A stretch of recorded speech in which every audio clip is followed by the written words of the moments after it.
Very sad. Comrade Ochieno, how is the spirit of Milton Obote? Because he speaks through you. How is he? The spirit and the spirit of Milton Obote is very sad. Why? The spirit of Milton Obote is very sad. One, because the other day his son cried massively. Massively. But were those not crocodile tears? His son sobbed. Were those not crocodile tears? In the National Assembly. So if you see Obote's son sobbing in the National Assembly, and you see Obote in the National Assembly wreaking havoc on the British in 1958, a very different sight. And you see Obote 62, Obote 65, Obote 67, Obote 81, Obote 84, very different Obote. So he's sad. The only contradiction, of course, is that if you hear what some of the things the son is saying, I don't know whether the son is talking entitlement or the son is talking justice. I don't know. Following your legal contestations within the UPC leadership, is there any update that you could bring us up to speed? So it's been very frustrating. So you're recently sharing some... It's been very frustrating, yes. We expect developments of some sort. I have stopped getting excited. But we understand on the 31st of October, there will be some activity in court, particularly regarding the contempt of court application. What is that activity? Is it a ruling? Is it a hearing? We've been told rulings and it doesn't happen. So now you're calling it activity? To be decent, yes. To be decent, you're calling it an activity? Yes. So you're not sure of the title? I'm not sure. The Spy Uganda, the Spy Television, and Rumba Live. This show belongs to my elder brother, Comrade Joseph Ochieno Pintek, the permanent spokesperson of the late Milton Obote, the idea. Comrade Ochieno, you're welcome. I don't know what is Opeto, but yeah. Opeto, you used to hear them calling him Opeto. No. Hey, what are the three names of Milton Obote? He had only two names, Milton Obote. Dr. Apollo Milton Obote. Apollo. Milton Obote. Sorry, Apollo He was Milton. very precise about that. But son Milton. Of Opeto. Son of Opeto. He's a son of Opeto. Yes, but he never used it that way. That's why they got it, I think. That's why they got it, Opeto. Now, how are you, sir? I am a bit tired by emotions of loss. Yes. Frustrations on the road.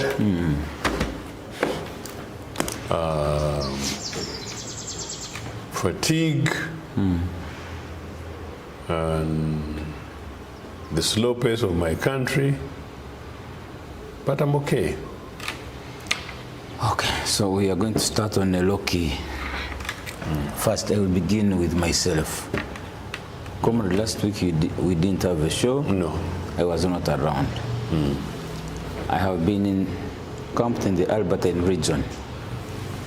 Albertine region? The Albertine region. Yes. Why Mama saying the... I am emphasizing the Albertine, which did not come from the oil-rich area, the Albertine region. That's why I had been camped on an investigative story. I had an investigative mission. There is a war going on there, the sugar war. That's for another day. Now, when this morning I woke up to 46 innocent Ugandans dead out of a reckless action. 46 Ugandans last night lost their lives and scores injured, permanent injuries that could even finally claim their lives or decimate them permanently out of reckless actions on the road. What happened? This bus at night knocked a stationary sugarcane truck. Sugarcane? These trucks, because I was driving at night those areas of Albertine as I was doing my investigations. These trucks, if you're coming behind it, you rarely see anything. No lighting, no nothing. If you're coming behind it, and it's very heavy. Sometimes even the little lights are covered by sugarcane. You know how they are loaded. Sometimes the lights are, if they are there anyway, most of them even don't have lighting. They're rarely there.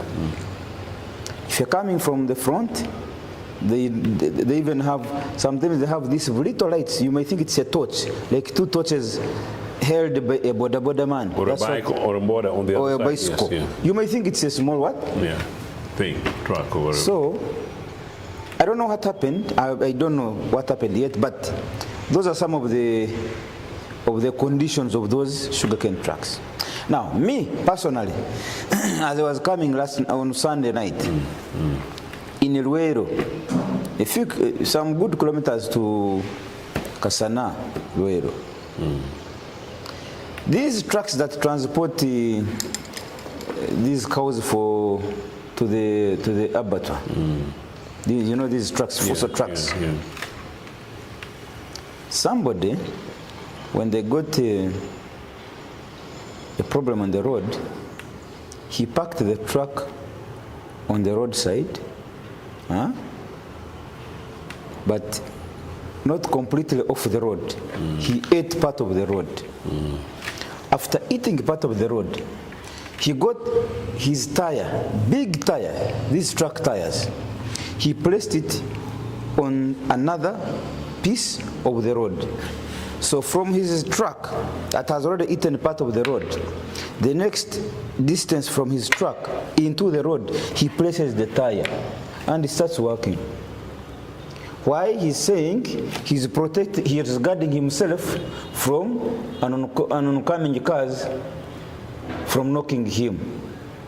Meanwhile, he's not bothered about whether you, the incoming car, you will have an accident caused by this tire. First of all, Mr. Ochieno, it is dark. Such night, they have put no lights. The only excuse they are saying is that they put these tree branches on the road as you come. That's the only excuse they say, that they have informed you. They have put a few. They cut tree branches and put them there. No reflector, no nothing.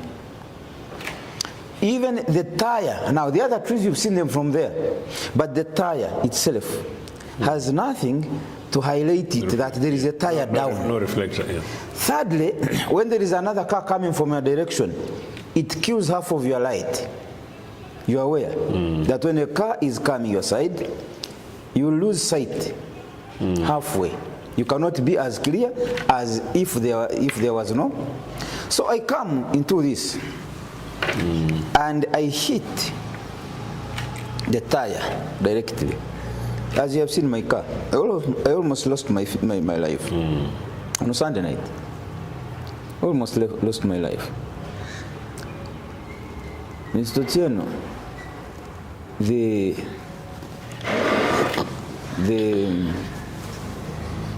recklessness on our roads, by what we would call human beings, and it's undeterred, is alarming. That's number one. But number two, also very, very important, Mr. Ochieno. I've traveled to Kenyan Road. I'm sure you have also. The moment from Kampala here to Malaba, it's two-way. The road is like this. Now that's one of the signs you know that I'm still in Uganda. The moment you cross into the Kenyan border, from the border, they have one way, 2 lanes, another one way, 2 lanes. Those are 4 roads. In Uganda, the one way, 2 lanes is turned into 2-way. Use 1 lane, and another one uses the other lane, going opposite direction. Now, on that narrow road, Mr. Ochieno, you are competing with a stupid boda. You hear me? You're competing with a stupid taxi driver. You're competing with another stupid truck driver. You're competing with a cow tethered by the roadside. You're competing with a hen crossing. You're competing with the dogs crossing. You're competing with a pedestrian because there is no walkway for him. There is no walkway. He's also walking along the road. That is the nature of our highways. So, I have counted how many things on your side you're competing with. About 5 things. That is true to the other person on the other direction coming your way. So all of you are competing, over 10 things are competing for a narrow road. You're competing with a boda on your side, a pedestrian, a cow, yeah, a goat, a hen crossing, a dog crossing, and the same applies to the other person coming your way. That's why when you're overtaking, if you realize on these highways, when you are bypassing each other, the distance between you, Ochieno, this car, and another one coming from a different is normally you are bypassing each other, and you're leaving a distance of this magnitude. This is the distance, and the car is at 120 or 100 per kilometer. So any slight mistake of collision here, it's a fatal accident. People who understand and people who plan for the lives of their citizens, they already knew many years ago, not yesterday, that the most dangerous accident are head-on collision. They knew it. Head-on collision are the most dangerous accidents. These people who have heads that work, they knew it. What did they do? They separated you two people. If you are going that side, there is no way you can meet another person coming from a different direction. You will not meet. So the head-on collision is 100% solved. What you're going to have now are minor accidents. Somebody has knocked me from behind, but that will not be as fatal. Somebody, a bicycle or something. But they are already at this reducing.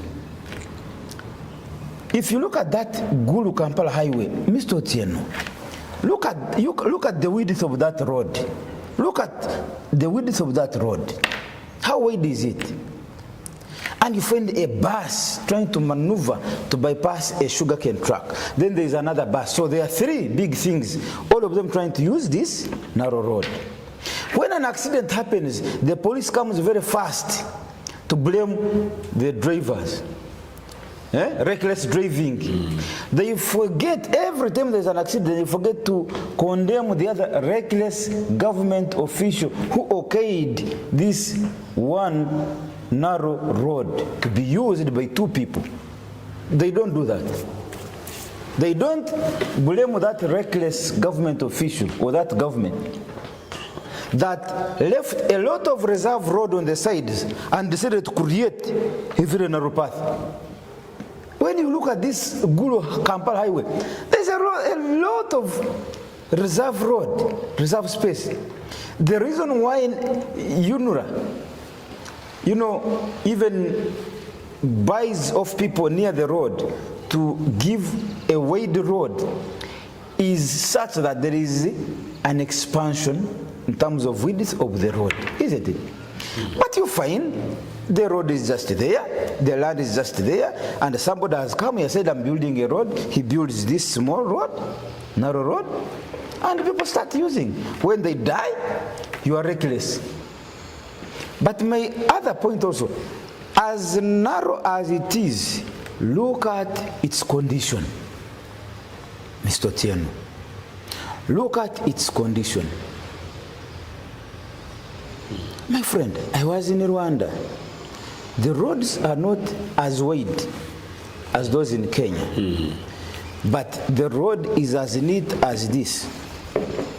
Then the road discipline, the discipline, because there are cameras, they will see you. A police officer doesn't have to run after you. No, actually there are no police officers on the road. Police officers on the road in Uganda also even contribute to accidents. Drivers normally drive like this, they are scared because the moment they stop them, whether your car is okay or not, you have to pay money. So some of them don't have the money. So they drive when their hearts are not settled. They are also a cause of accident, if you realize. Now in Rwanda, there are no those policies are not there. It's camera. Thirdly, in all the Rwanda network, the lights. You can drive from Katuna border up to Kigali. It's a highway, but all of it is lit. Mr. Ochieno. The entire road from Katuna border. Now, what then why did you call Kampala Gulu Road a highway? Why do you give it the name highway? Because it's that's how they call them, highways. Okay. That's the name they give. All these roads linking us to our country homes and connecting with other countries. These roads that connect with other countries. Make you feel good. Yeah, because that is highway, because it's connecting you to other countries and so on. So now, my point is, in Kigali I was there, I drove. Actually, one saying that I knew that I had arrived now in Ugandan soils, the darkness. When you're getting off from the Rwanda side, even if it's at night, you see the road. There is light. Like you see this Entebbe Expressway. How the lighting is done. Now that is the same lighting done by Rwandan road network from border to border, Mr. Ochieno. Secondly, the road is neat, so there is accidents are minimized. You are seeing properly. Now me, why I was going to die is because that truck was in darkness and they had placed a tire. I could not see because it was dark. If there was a road light, I would have seen that there is a tire on the road. So you imagine your speaker, right now you're talking to me here, but there wouldn't be somebody here to host you. Right now you'll be driving to Fort Portal to Bari. Over stupid circumstances. Now look at this 46 people. What's the trickle-down effect of those people that have died? I have seen now President Museveni, he has already ordered the State House controller. You give each family 5 million. What is 5 million to a life? After 40 years, you give somebody's father 5 million to take care of the burial. We have used 5 million to bury my father. What about me, the child? So these things are very, very annoying.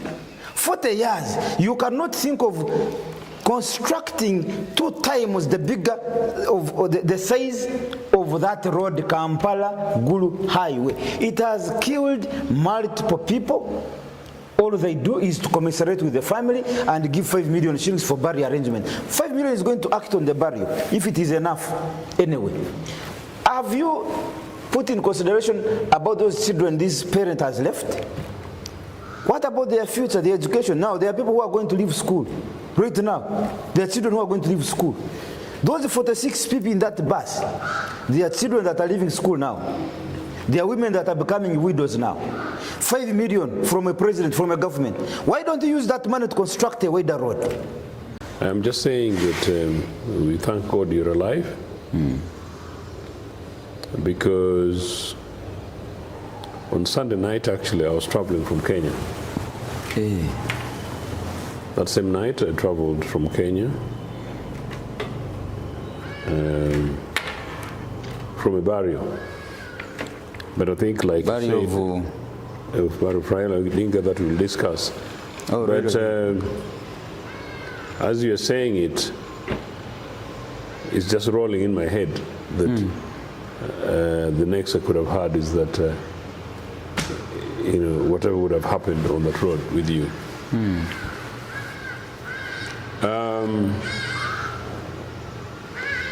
I have a very personal experience over that road. Yeah, you lost your entire family. Your wife and children, isn't it? Yes. Yeah. I'm talking to a victim. So, I remember. Usually when I'm going, particularly say to West Nile or anywhere else, I actually genuinely try to avoid that road, partly because of personal experiences. And many times I have had to go to West Nile via Old Hoima Road, via Chiboga, however bad the road is, just to avoid that. So that's trauma of over 10 years. But number two, you console yourself that the terrible Kampala-Hoima Road is less trafficked, but does not mean it's any safer. But you're right that Kampala-Gulu Road is worse because not only is it narrow, but it's faster and it's busier. So it's quite clearly common sense that the state ought to have paid slightly much more attention to that. your accident and the incidents related, I personally narrowly survived a related incident when on Nagongera Road, near my home in Nagongera actually, I pushed onto Maram left by UNRWA contractors on the road who put Maram, but they don't put signage. Again, interestingly, around 9 o'clock your time in the night. So I was rushing home. Now, my car narrowly survived. So if you see my Kawish and you realize actually that they're on the driver's side, some of those funny things in front are not there. I've not really replaced them because I did all the repairs, and the remaining bit, whom do you chase? But I think we need to be chasing somebody. But then I decided just also to leave it like that. So I said, this is Ochieno, UPC president. Then I said, yes, this is my car. It's a result of NRA incompetence, but thankfully it's my Kawish and not a stolen Land Cruiser. So I narrowly survived that. By the way, mine was, if I was possible, an extra 5 miles per hour speed, the car was going to jump over and overturn. So this car came and climbed up, hit the hip of Maram. The Maram, yes. So just about nearly the other way. And you were saved because you were at a low speed. I was at a relatively low speed. I was seat belted, and sort of interestingly, I was alone. So I survived that. So related to you. So then I raised this thing up to and including with Alain Kagina, who was then the road's head for UNRWA before the transfer. Alain Kagina. And she told me that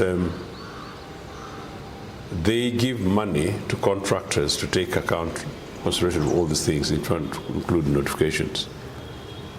But the point is, who monitors these things? So whether or not they give money for these things, I don't know. So that's on the one side, because it's still a live, living, reality example, and we see it all the time. We see Sudhir's son died. Rajiv. In sort of a related incident. I know a Japadola family who are very pro-NRA, madly though.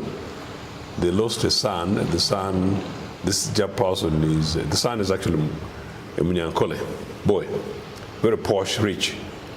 Died in the related truck thing at 1 o'clock within the last 2 hours, 2 years. Come your incident, accident, but I call it incident in terms of the incident rather than the accident element.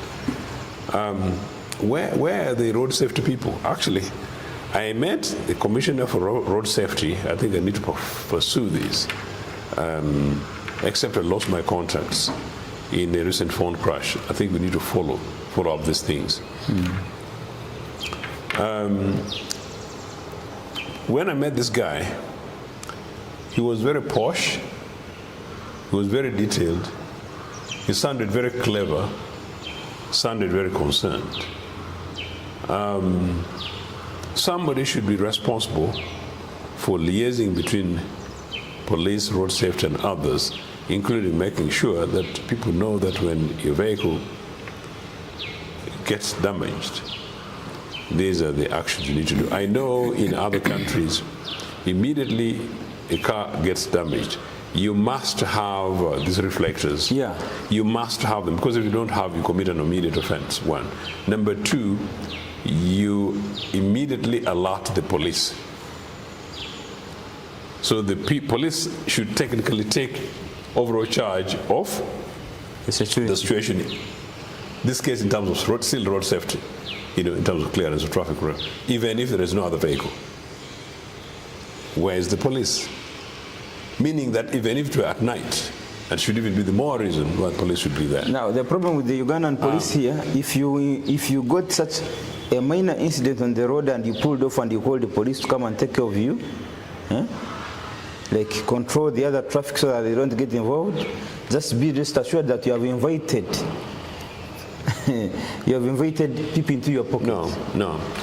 I'm telling you what would happen here. No, I know. Not where you have been. Where you have been, it is okay. They will come and do their part and go. For police here in Uganda, you invite him that they have a problem, they will come and be the second problem. So should we now pack our bags and go? No, I don't know. No. Then allow me to make this point. I am simply saying this is what should happen here. Yeah, but again now... But Andrew, we expect this to happen here. Because before this bunch came from the bush, it happened here. That's my point to you. So if the police is asking people for money, let it be the burden of responsibility for the people.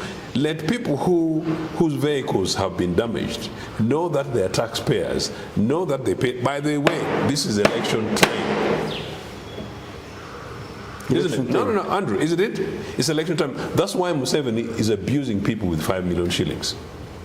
He's abusing Ugandan family victims. Hey, this 5 million he has given to bereaved families is an abuse. It's an abuse. That's an insult. You mean... No, leave me, Andrew. Museveni gave 100 million shillings to crooked, semi-illiterate group of people. 50% of them excellent people, 10% of them, some of them are my friends, meaning legislators, 100 million shillings. Each. How many are they? How many NRA legislators? 529. Yes. Okay, granted, suppose he gave it to 400 of them. How much is that? So victims of failure of state, Museveni intervened at this time because of the campaign time. So if you're not getting my point, I am saying your viewers ought to take this matter and run with it to their legislators, run with it to campaign rallies, run with it to these dubious people, including so-called presidential candidates. That's my point. So this thing becomes something that you pick from the fourth estate as a journalistic thing and run with it as part of a campaign. That's what I'm saying. So let the burden be of the state. Put these guys on the defensive. Why can't we have a one-way with 2 lanes on all highways of Uganda? Because we started it, we built the new carriageways, UPC guys. Some of you goes out of Cuba. Where are your new carriages? Don't lie. Where are your new carriages that you built here? Some of you guys, as a result of chauvinism and everything else, you thought you were going to work with the dubious foreigners to come and overthrow UPC government and solve these things. No. Okay. You are dodging my question. Where are your dual carriages in Uganda that you left here? Where are they? Ginger Road. The expansion of Kampala. Do you know that the Kampala Orbiter, including so-called this northern bypass, was supposed to be, it was a 50-year plan of long time ago, a Kampala plan Orbiter, to open up roads? I don't see a dual carriage on Ginger Road. No. Bits of Kampala, Ginger, you don't know? Oh, you are meaning here, the city here, bits. I am trying to say, look, I thought you were talking about the highway from Kampala to... Yes, there was a proposal, plan. There's a Kampala Entebbe conurbation, Kampala Ginger conurbation. They're there. In the UPC time? They're part of a plan to do that. We're in government for 8 years. That's what I'm trying to say to you. These things ought to be done and they can be done. Part of it is part of what these guys have picked up and failed to do it. Number 2, apart from dual carriageway and roads, as you said, even if they're not dual carriageway, at least put dual lane and make them safe the Rwandan style. That's what I'm saying. But I'm bringing you something else.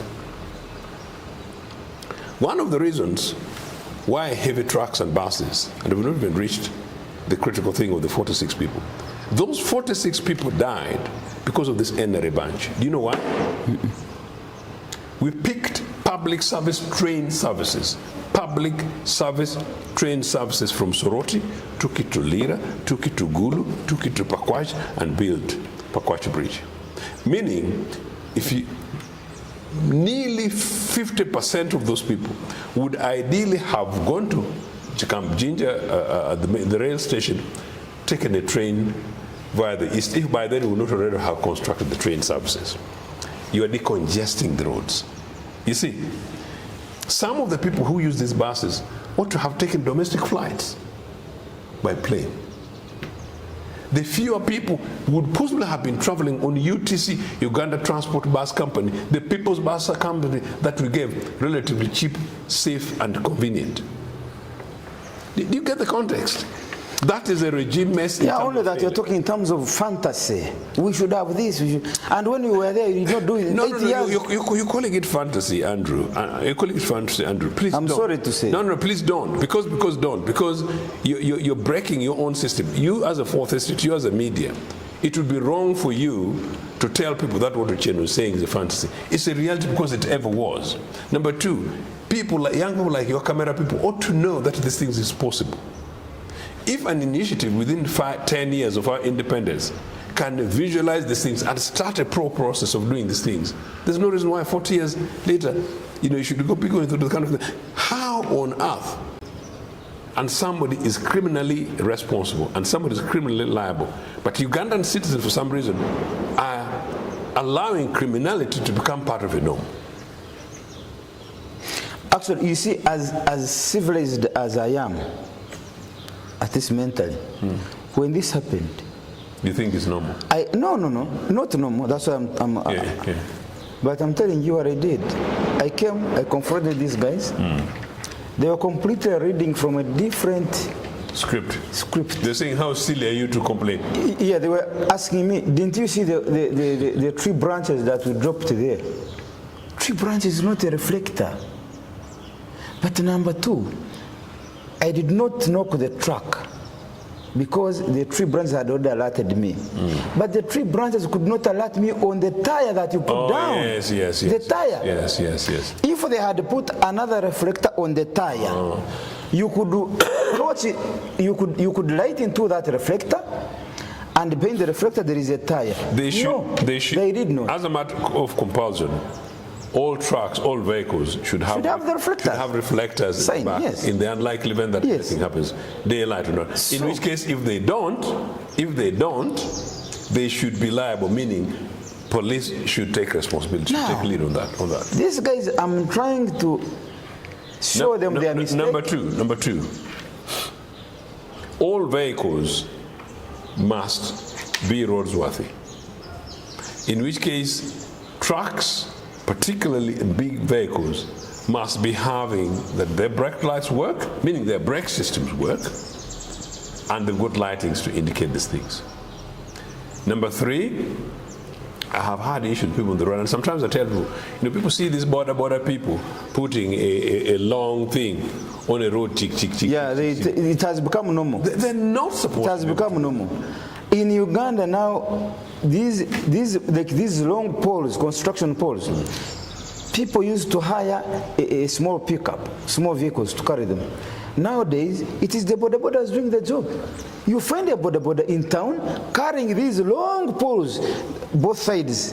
Then when he's turning and he's passing by a police officer. For your misfortune. If you carry the same things on the pickup truck, a police officer at a distance just sees these poles having popped out of that police cabin. Or even your vehicle, if you're in your own private vehicle and you carry maybe some poles, like these curtain roads, and the police officer sees them popping out, he will stop immediately and charge you. But borders are passing by a police officer, even at the traffic light, the police officer dodges them. Andrew, what should we do? So I was, before you took me to the border stupidity, I was telling you, they are stupid. I was telling you. You don't like borders. Border in Uganda is the biggest killer, but silent killer. You only get to understand it when you go to Mulago Casualty Ward. When during COVID-19, when the whole country, the whole world was brought to a standstill because of COVID-19, people were not dying as many by COVID-19 as borders do. But you see, because COVID-19 is a business, Museveni could address the country weekly, reminding us to wash our hands, do push-ups, do this. Museveni is doing nothing on the tragedy that border is causing in our country. Nothing. What should we? Silent. What should we do? When he meets them, he promises to put billions of money into their circles at Kololo. Their problems that they are causing to society, he's not talking about them. Why? It's a political gimmick. He wants them because they are a political constituency. You get it? So they put a lot of attention on COVID, a business.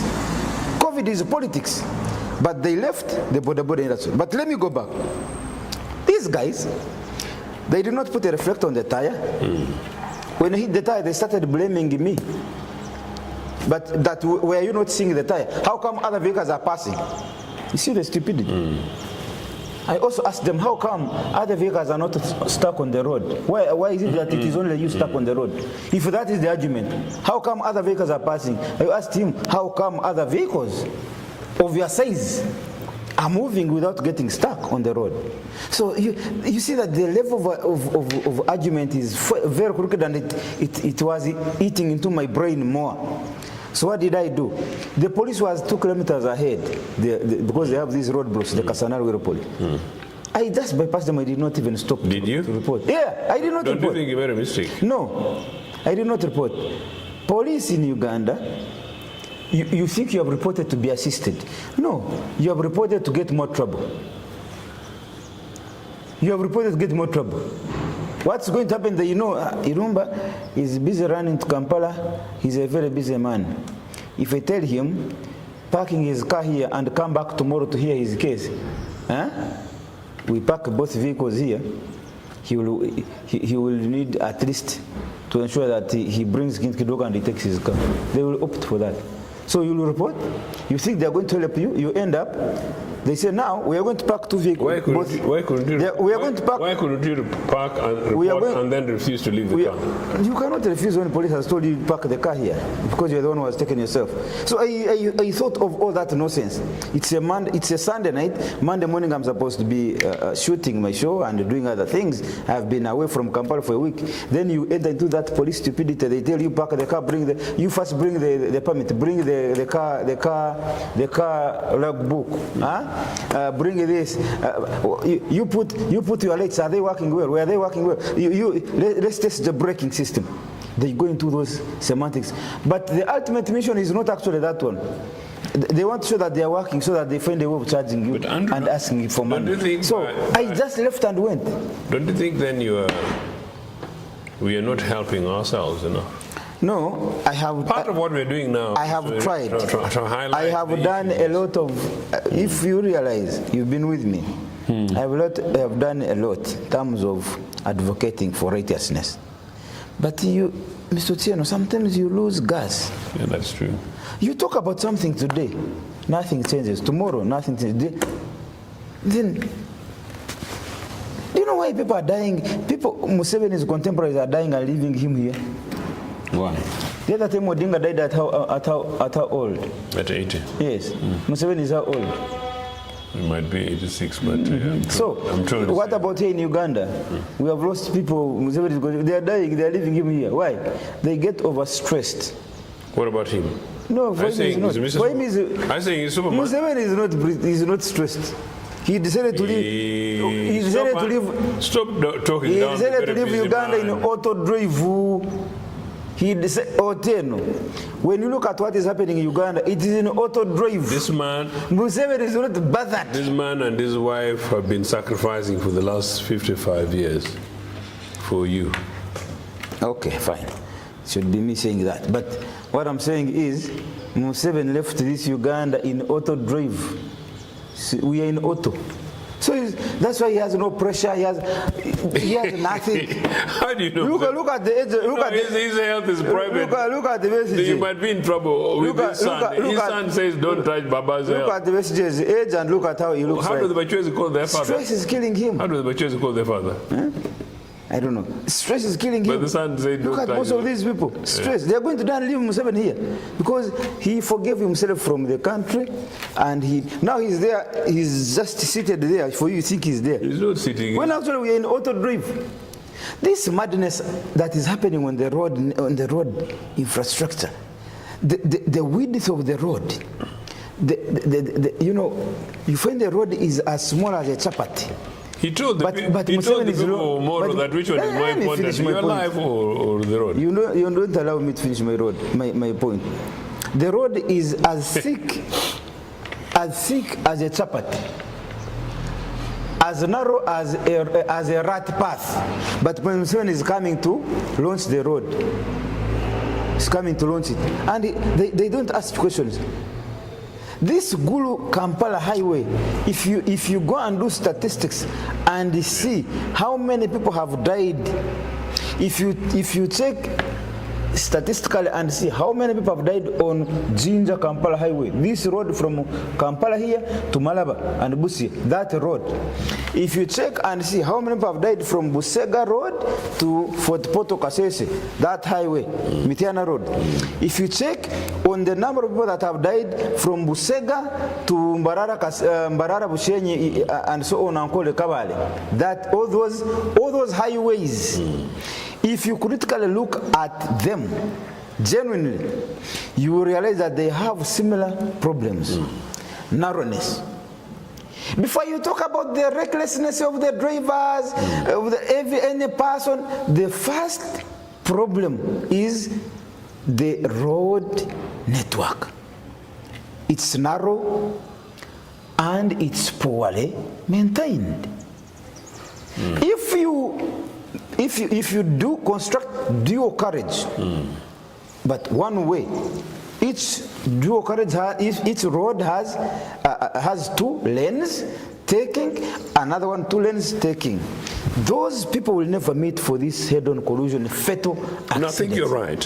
But Mr. Ochieno, this government dodges the critical things, and always police makes reports trying to tie the accidents and mistakes entirely on individual mistakes. Why? Because it is that simple to apportion the blame on Otieno the driver. It is that simple to apportion the blame on the condition of the car, because the car will not speak. You, Otieno, who was knocked, you will have no mouth to defend yourself against police or in court. But they all know that the road is narrow. So these people, instead of pointing where the bigger problem is, they point where the smaller problems are. Now, we are losing. Do you remember a man called Aponye? Aponye, the very rich man, this Aponye. Yeah. That man died out of a stupid accident, a stationary truck parked on the road there. If there was a parking space and the road was wide, that man would still be alive. Do you know how many people have suffered out of his death? Do you know how much money the country has lost out of the taxes that he would be paying? He was managing those millions. Now those millions are down. Do you remember a man called Crescent Baguma, Toro? When Gaddafi came, he slept at his hotel. We have lost very many rich people. Very many people. But every time an accident comes, police rushes very fast to apportion the mistake either on the driver or the condition of the car, not the road network. How long shall we cry? Very sad. Comrade Ochieno, how is the spirit of Milton Obote? Because he speaks through you.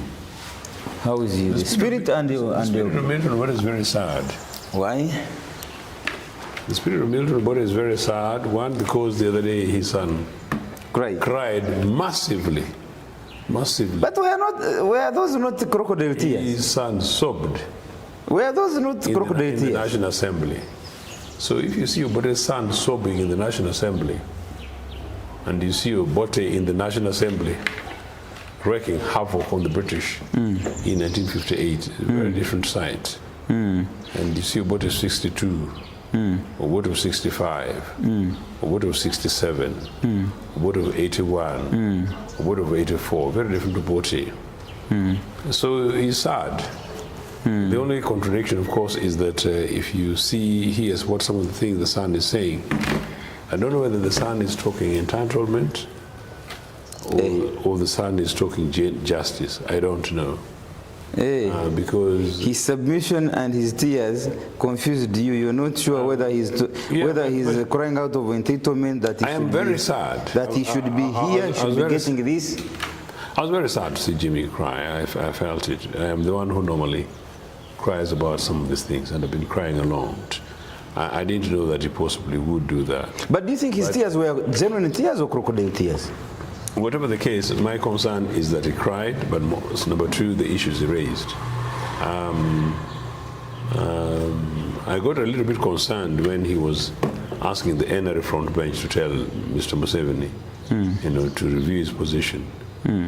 Somebody sent me an inbox to say that, look, that is not me. This guy is This guy's wife is in cabinet, you know, and is now asking the front bench to tell with Mr. Museveni, but the wife is the front bench official in cabinet. So actually, he should have spoken to his wife privately. Come and tell the. Maybe even in public that he said, "Look, I've told my wife to talk to raise this in cabinet." So. Does that suggest that he no longer also trusts his wife? He cannot assign her to go and do. I don't know, but whatever has happened in this is that. The Electoral Commission, as far as I know, has only done what it used not to do. Has only done what it used not to do? Yeah. What is that now? What is that it has done this time round? The Electoral Commission has interpreted the UPC constitution and taken note of the prevailing legal circumstances, challenges, yes, pertaining to the matter of UPC, and took a position that, contrary to that, would itself be in contempt of court. And it will be liable for yes. legal. And the Electoral Commission had been warned as such by the various parties involved in this. Including yourself? Including yourself. Myself. Yeah. The Museveni regime may only not have directly intervened, as far as this is concerned, the way they used to. I don't know the circumstances under which Dennis Enap confidently stood in an illegal process, then went ahead and challenged and successfully was lucky that he got a response within a month, when I've been waiting for 4 years. For 4 years and 10 months. So if but that is, you are wondering which magic did he use? So that I don't know. So in anything else, including my application for injunction, I don't see how the judge could have refused it, because it was very clear that there was a breach. My matter's submission, one of the problems is that I don't see how a judge determines otherwise on the basis of the evidence which is there. And so it's purely that. But in any case, I think UPC, the person who should cry is the party. Of course, the person who should cry are party members, including those who should be going for nominations and supported and guided today and tomorrow. The person who should cry are party supporters, people who've suffered, been brutalized, lost loved ones. Some people that survived death, struggled in exile and at home. The other day I was in Mbarara. I met somebody from Tungamo area who told me that when Museveni came to power, the haters in NRA cut down all the banana plantations of his grandfather, of his father, yes. Amos Kaguta? No, of the person I'm talking to, simply because it was a UPC family. Oh, okay. They cut the plantations of his grandfather. No, of his father. Of the father? Yes, and of the son that you are talking to. Cut down and basically killed all the cattle for his grandfather. So between his father and grandfather, they cut down banana plantations and killed all the animals in the farm. Part of NRA hate. Now, those were committed UPC people, they still are committed today.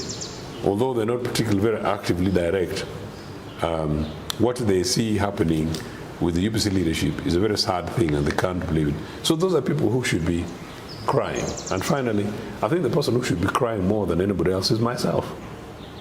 Because I took the view, as Milton Obote's permanent spokesperson, I took exception. I saw a very cozy relationship between Mr. Museveni and Jimmy and Beta Mongi way back at Jimmy's marriage, traditional marriage, actually, along Kamadini, the corner of the areas we were talking this accident thing. I saw the breach of the Constitution in 2015-16, where the courts looked the other way. I saw a violent and illegitimate occupation of the party headquarters. And since then, it's now 10 years, party headquarters being occupied illegally.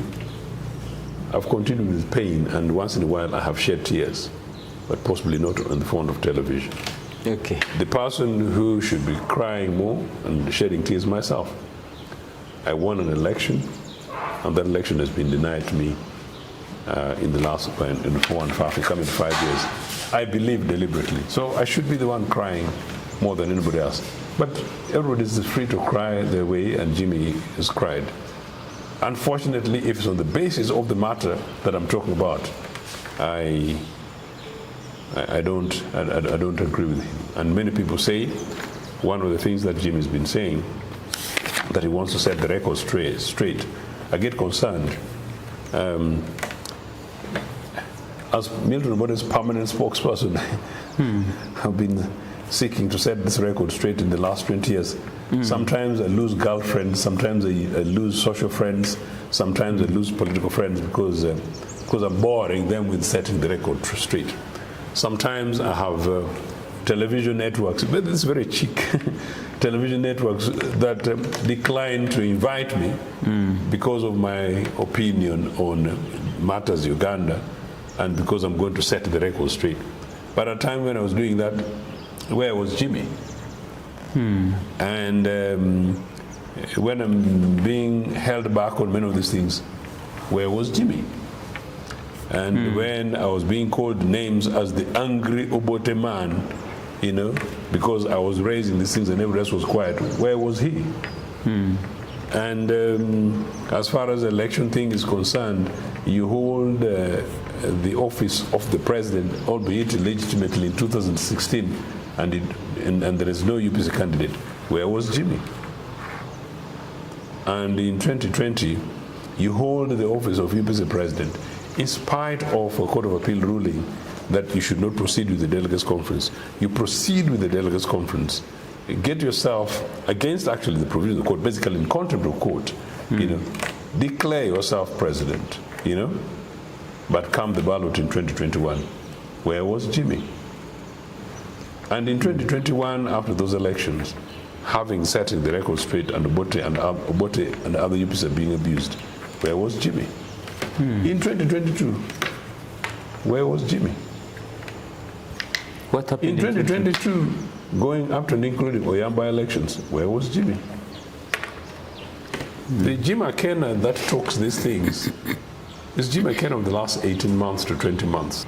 But to present yourself that you want to set the record straight of 40 years of NRA, you know, when you have been absent in 18 years, you know, have you just woken up to the fact that you've got some records to set straight? Okay? But in any case, it's absolutely right. Let me say this. Jimmy is absolutely right. I expect him to set the record straight. Even Idi Amin's crooked record, you know, his son has been perfect in setting the records, according to them, straight. I've been battling with them in some of these spaces, trying to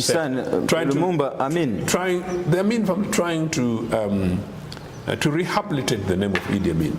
And I've been wondering, where was Jimmy?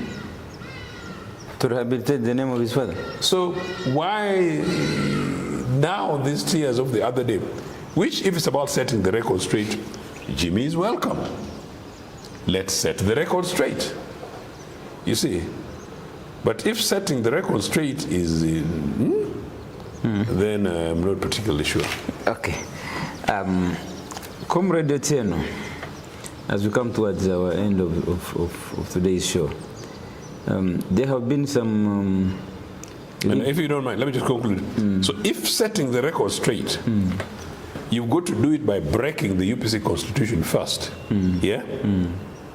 And disregarding the process of the due process of the law, and disregarding even engagement, constructive engagements with colleagues internally. And it's a monolithic your way only. That is not setting the record straight. In fact, that is making life harder for UPC. Because the accusations that have been made against the UPC, including flouting the Constitution and everything else, you know, everything that you're doing is to give weapons to the enemies and opponents of UPC that see how they do their things. So we must be exemplary, and to do so we must be doing the right thing, both as a party and to respect the provision of the law. Fine, Yeah. you have made your point. Now, I wanted you, so in 1 minute, and be brief please, following your legal contestations within the UPC leadership, is there any update that you could bring us up to speed? So it's been very frustrating. So you're recently sharing some... It's been very frustrating, yes. We expect developments of some sort. I have stopped getting excited. But we understand on the 31st of October, there will be some activity in court, particularly regarding the contempt of court application. What is that activity? Is it a ruling? Is it a hearing? We've been told rulings and it doesn't happen. So now you're calling it activity? To be decent, yes. To be decent, you're calling it an activity? Yes. So you're not sure of the title? I'm not sure, honestly. I will write here ruling so that I don't forget. But ruling on UPC.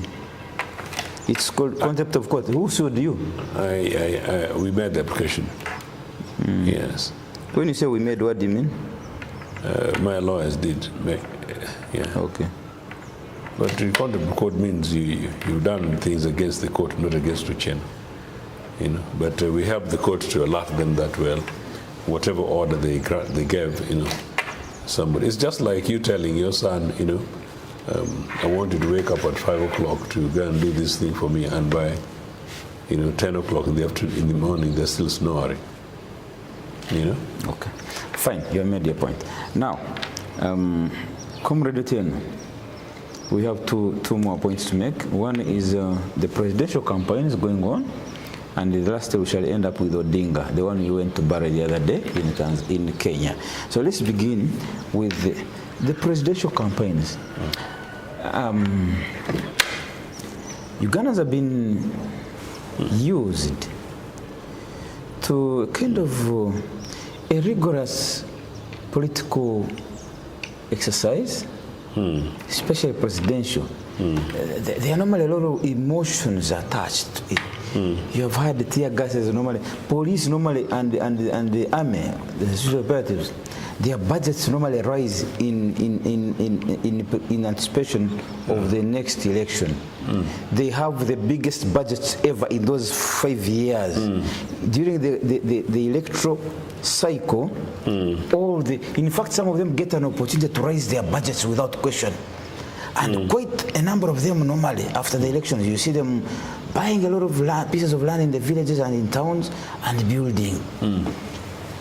This time, Mr. Ochieno, even the Electoral Commission. How do you know they're not buying it? Electoral Commission, you do see them very, very involved and engaged with the public.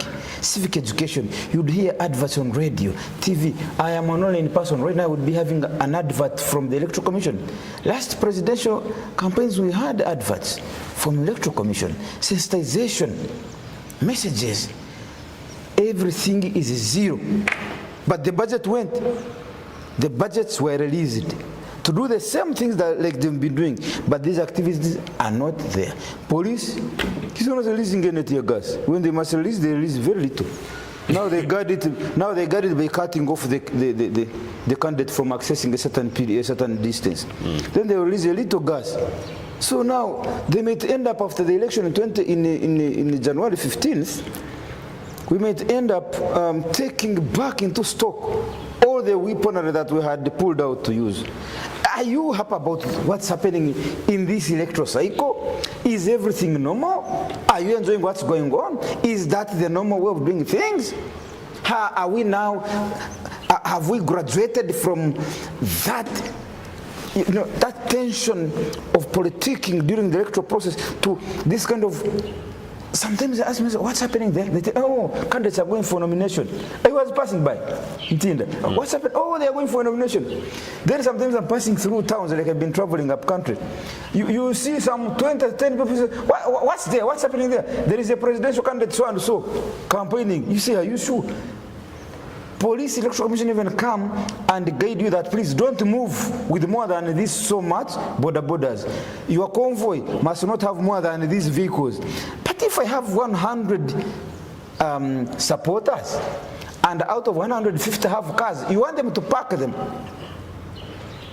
Secondly, campaigning is out, wooing public support. Like if you are very popular, but I see you passing here with 20 people, they will say, hey, Ochieno is no longer popular. In the electoral cycle, popularity moves with the audience, the public. That's why you realize there are some candidates have had ferrying people in buses to a particular playground when they are going to address them. Why? They want you, the viewer, the follower, to know or to think that they have a base, they have support by merely looking at the congregation without speaking any word. If you are passing by and you find a Kololo playground filled to capacity, then you know, this candidate A is no joke. Yes. But now, police and the electoral commission are guarding them, telling them, don't go, we don't want this number of vehicles, we don't want this number of border followers, we don't. So, that's why you realize that the whole electoral process has become a dull exercise. Ochieno, even in America, during politics, you hear these people moving with convoys, moving hundreds of people. There is always that euphoria during the political period. Here, we are killing it instead.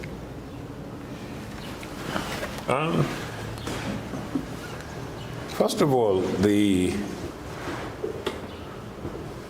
police budget. Who's the new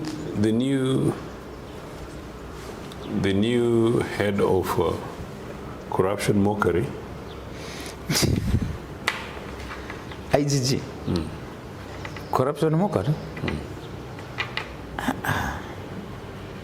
My friend, this is not a corruption mockery. What is it? President Museveni has appointed the new IGG, and her deputies have remained in office. Those who are deputies in Bet Kanya have remained, but there is a new IGG. Who's that? And this lady is a sister to Obed Lutale, who is detained with the VSJ in Luzira over treasonable charges. Why didn't she protest? Isn't she betraying her brother? No, she is a public service. She's a public servant. You're saying she's a public servant without a conscience? No, her role doesn't, because she's a judge.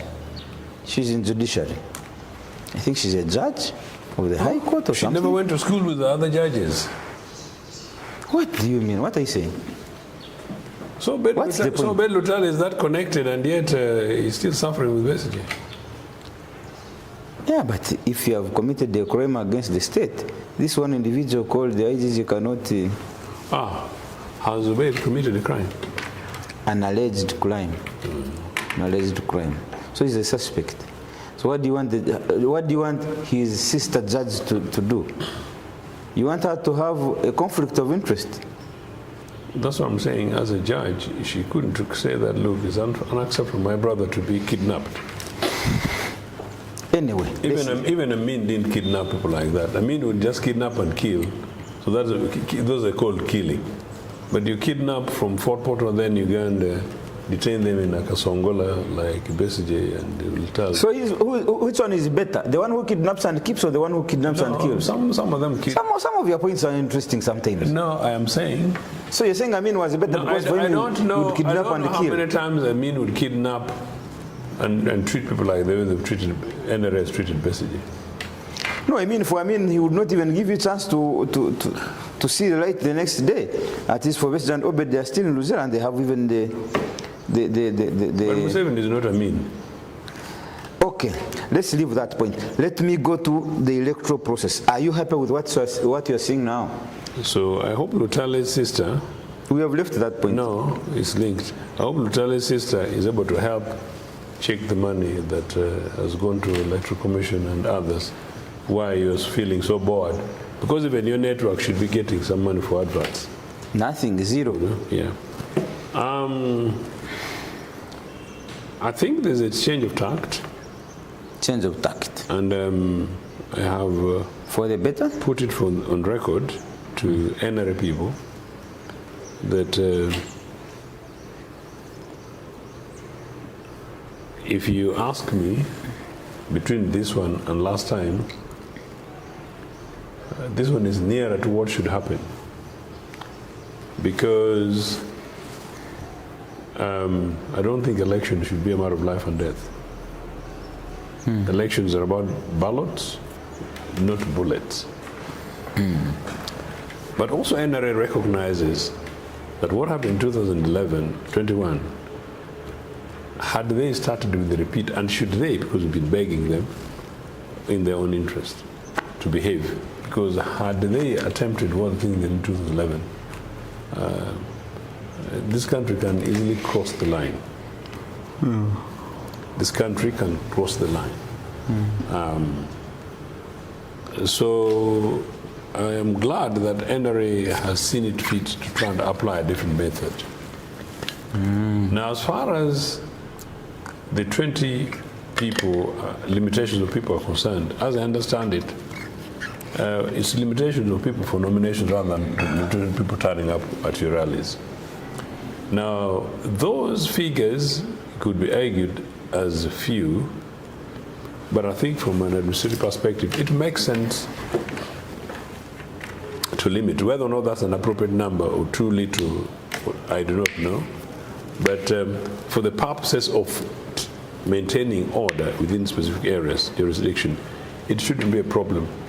So long as candidate Museveni, this time is he candidate Kaguta, candidate Museveni, or candidate Yoweri, or Tiburahura? Because I'm told his name changes. Like a chameleon. Yes. So you see, candidate, when your son was being born, he was candidate sorry. That time if you use the word Tiburahura, you. By the way, do you vulgarize people? Tibuhaburwa. Tibuhaburwa. No, I don't know. Tibuhaburwa. Then say it. No, because it's a new name. Just say Yoweri Museveni. No. This is this guy's name. Tibuhaburwa. Tibuhaburwa. Yeah. Very good. Tibuhaburwa means he who doesn't seek advice from others. You can't advise him. Seriously? Yeah. Is that why they didn't want that name to come out? Yeah, that's what it means. That's why they did, but that's why they did. So your young viewers ought to know. He who does not seek advice from others, Tibuhaburwa, you cannot correct him. He don't correct you. Hello, young fellow Pan-Africanists. Tibuhaburwa means he who you cannot advise. The knowledge God gave him in his head is enough. Is enough to raid you for the next 40 years and break the republic, and then build, not break, and then gain for themselves. Not break, but build. Hello, fellow viewers. What are you doing? You need to know that 30 years ago, if you said the name Tibuhaburwa anywhere, whether you related it to Comrade Kaguta or not, it would be an offense. Yes.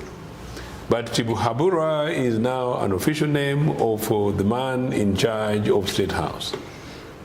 Okay? I don't know what you want. I don't know what you want from that name. You have not answered. Anyway, you have been answering. You've been answering. Let's go ahead. So, the idea that you confine people within particular areas, I think is reasonable. From managing crowds and order and organization, so long as you don't restrict people in rallies.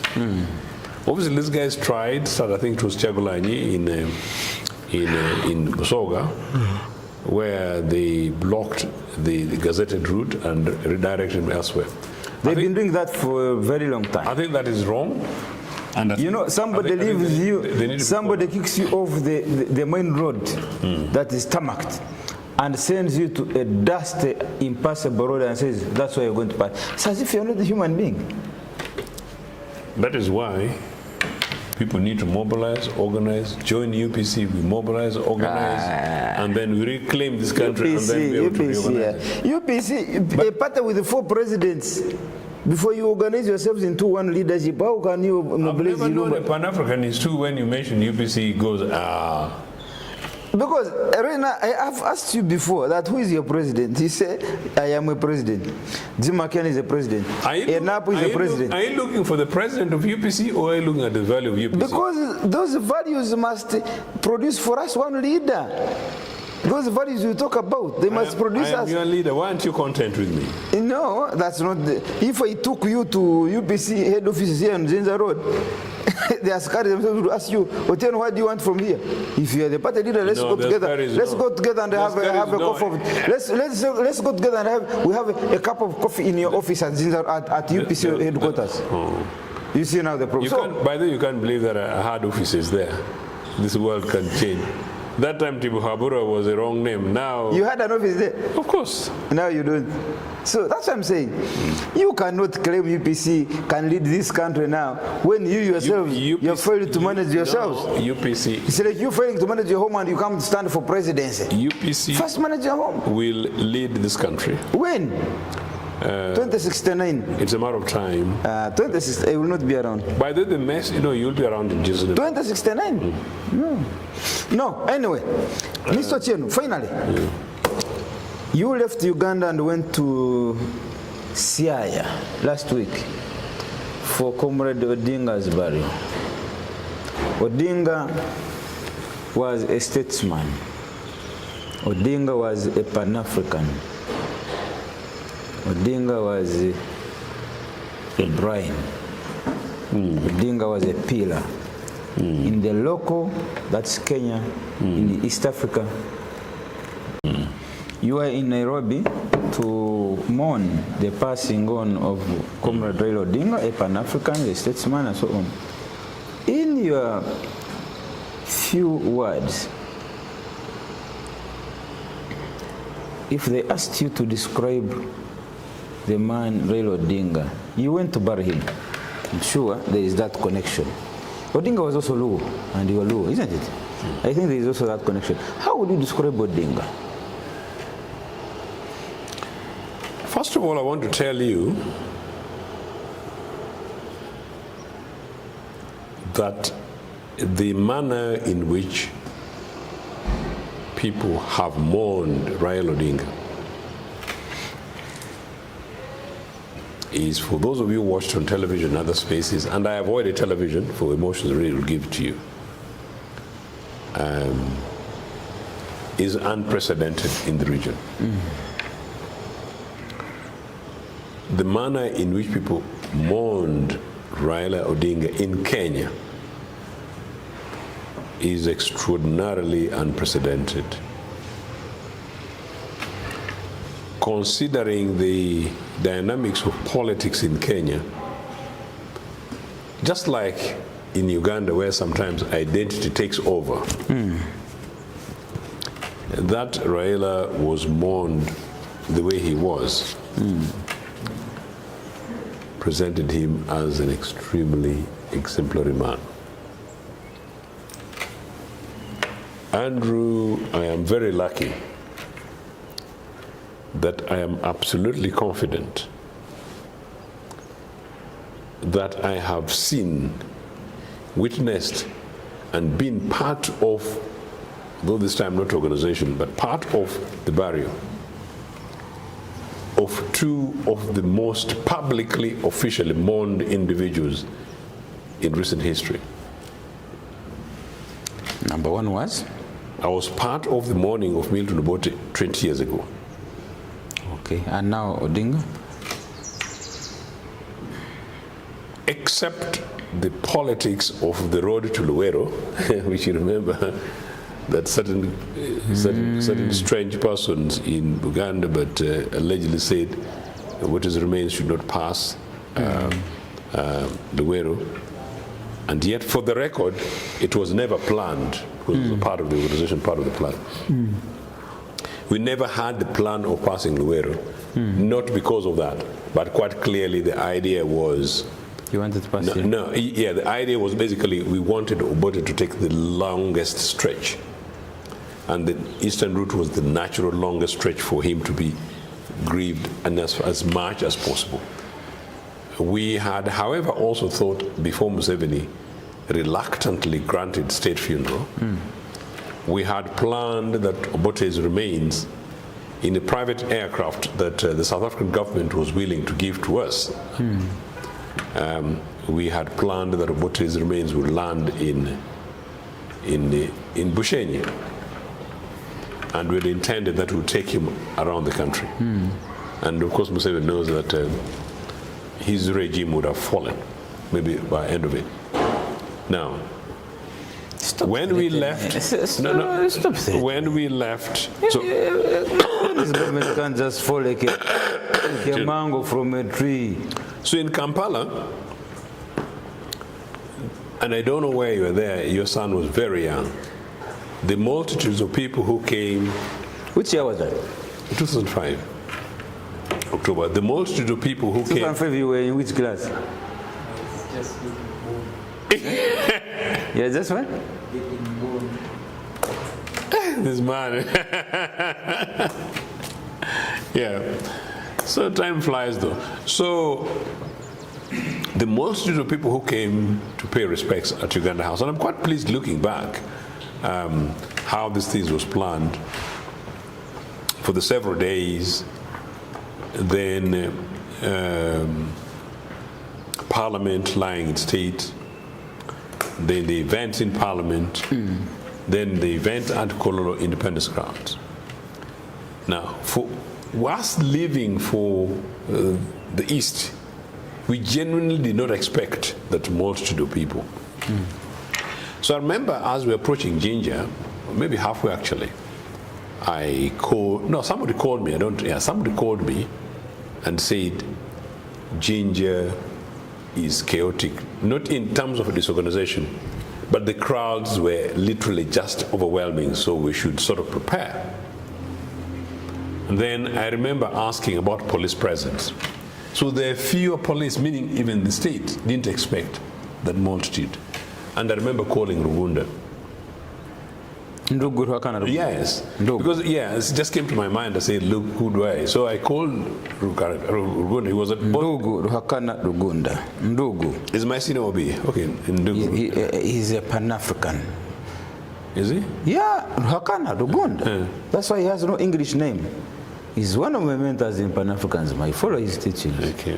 Ruhakana Rugunda. Yeah, you've got. Kahinda Otafire. Is Kahinda Pan-Africanist? He's the chairman of the Pan-African Movement Global Chapter. What was he doing in Congo? Part of the Pan-African mission. Congo is one Africa. Pan-African expedition. One Africa, one country. So you can pick whatever you want. You don't find me in Congo and you ask, what are you doing here in Uganda? So you pick whatever you want. But anyway. You are home. You are picking food from home. You can eat. I can eat in the neighborhood. Okay. So Rugunda was saying, look, you guys, we better enhance security. We reached Jinja. People raised the bodies, but basically there was true scramble for the guy's remains, basically just to touch.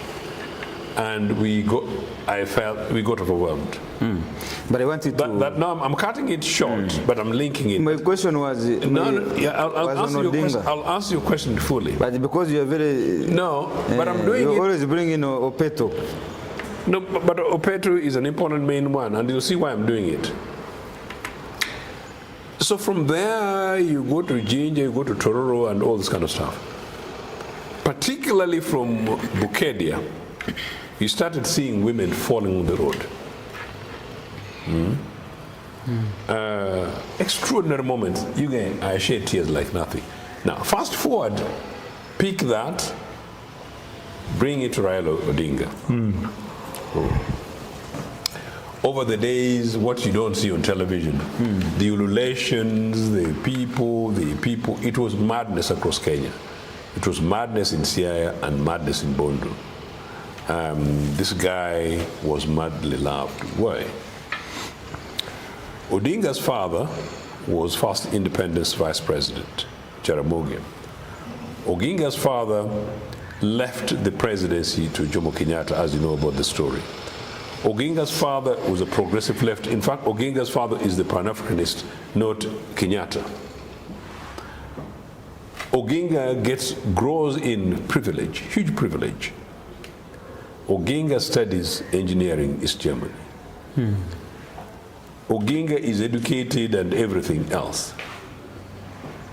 But Raila is able to play the statesman, play the businessman, play the politician, play the ordinary person. What really endeared this man? The man whose focus and purpose for fighting for justice from the beginning of his life to the end. 1. 2, I don't know, I met him several times, but I wouldn't say that I was several times in a long enough space with him to see Raila looking annoyed. You see him reflecting, whatever, but I don't remember seeing him annoyed. Meaning you'll annoy him and possibly he'll give you a look and possibly make a joke out of it. The man, Odinga, where people compared him with Mandela, and this is something I'll make that a subject of debate another time. You know this thing that somebody rigs your election, and you have millions of people, multitude, very, very angry. And the following day you come like this, and you smile and you shake hands. And you talk this thing, but including banging table. But you're able to walk. And some people think you're doing drama. Some people think you're doing shedding crocodile tears in some National Assembly place, like whatever. BBI. But turns out, Building Bridges Initiative. But the guy is just genuine. But it turned out to be very, very important move. So this guy did this thing many, many times. Now, early this year, at an event in which Mr. Museveni and Ruto were as part of Pinyilu event, ironically in Siaya, and which I was present. The Raila discussions with Ruto over this government of national unity thing, discussion take place. And it was very unpopular. Very unpopular in Kenya, very unpopular amongst his own base at the time. But Raila was pushing it. The state between that time and the time Raila died is very changed, very much different. Everybody else was speaking the same language because he managed to persuade people and push for the whole thing. And so you see Kenya, and Kenya, sometimes not even his party ODM, and certainly not himself. Extraordinary. Okay, fine. Now,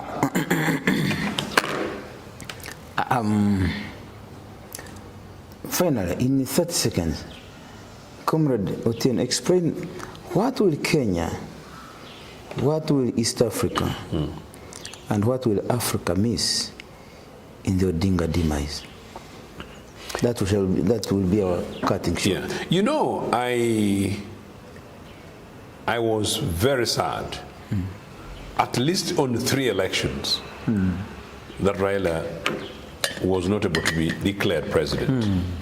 Because as we're discussing Uganda and infrastructure and everything else, I could not wait to see a possibility of Raila Odinga translating some of these things into practice when he's actually supreme the leader. What Raila did as merely Prime Minister in Kenya, just as like what he did merely as Minister for Transport and Infrastructure in Kenya, was huge. And so Raila, the president, is like the Jeremy Corbyn Prime Minister that never was in Britain. And possibly the Bernie Sanders presidency of America that never was and may never be. And so I think, as I said, the business of bringing people together, the business of healing, the business of fight against corruption. You know, Kenya is also substantially business of standing above self. Precisely. Kenya is substantially in him in 2007. Yeah, and Kenya is substantially corrupt amongst the elite. And Raila belongs to the Kenyan elite and quite rich. But rarely would you link Raila's name to any of this. Any corruption. Any corruption. But he will engage all this, engages with all these people, and then comes ahead and makes fun of it. So I think these guys have lost an opportunity. They've lost a statesman. So has the region. At the Africa Union thing, my hope was, and I argued, I think, I don't even, not on your program, but then we hadn't started this. My hope generally was that a Raila a chairperson of the African Union Commission was likely to be the person whom we need for leadership of this continent. The leader who would bang the table and tell heads of state, no, not that way. Because remember, that's the part of the problem we have in this continent. We don't have leaders who bang the table. The young Traorés are there, but they're relatively young and relatively confined in terms of stature, because nation-state stature also matters.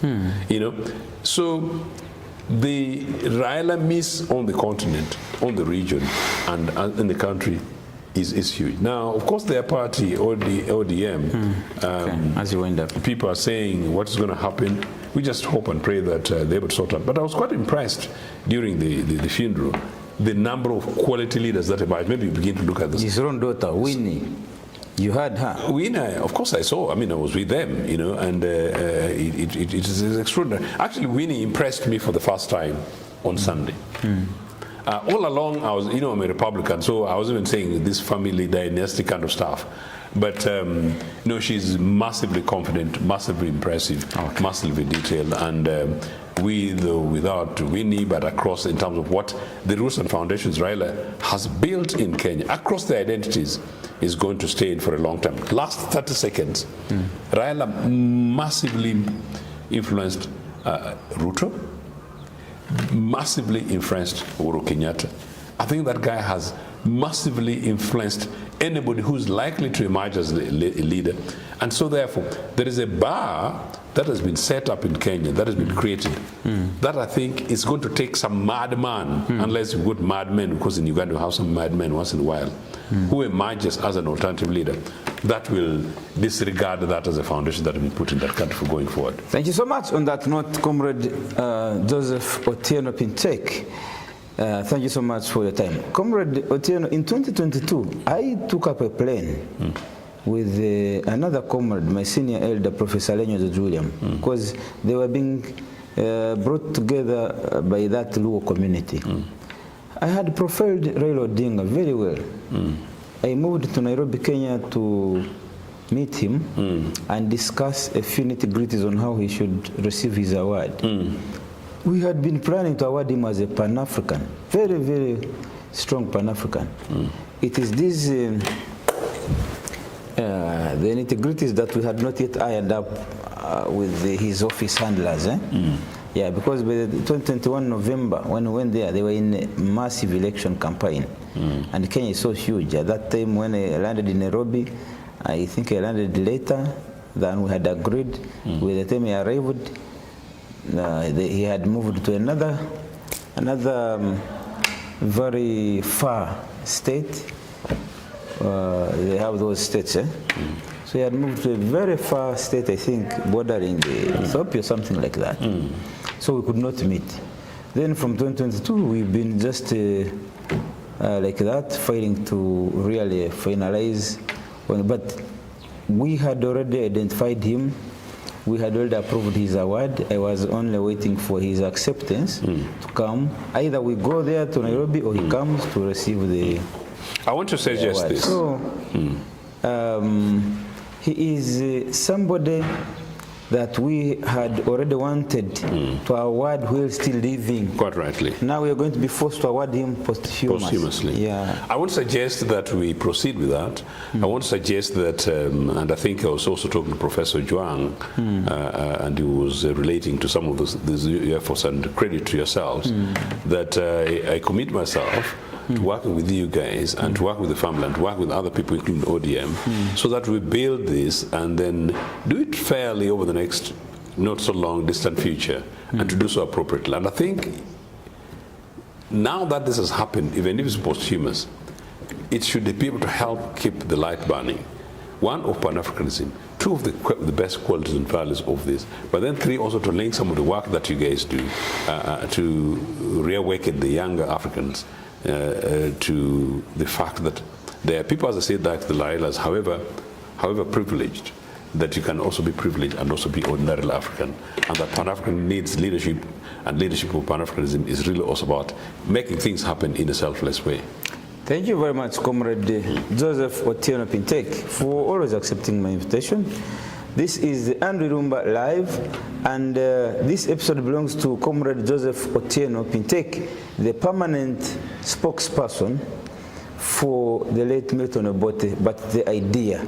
Milton Obote, the person died, but the idea still lives in him.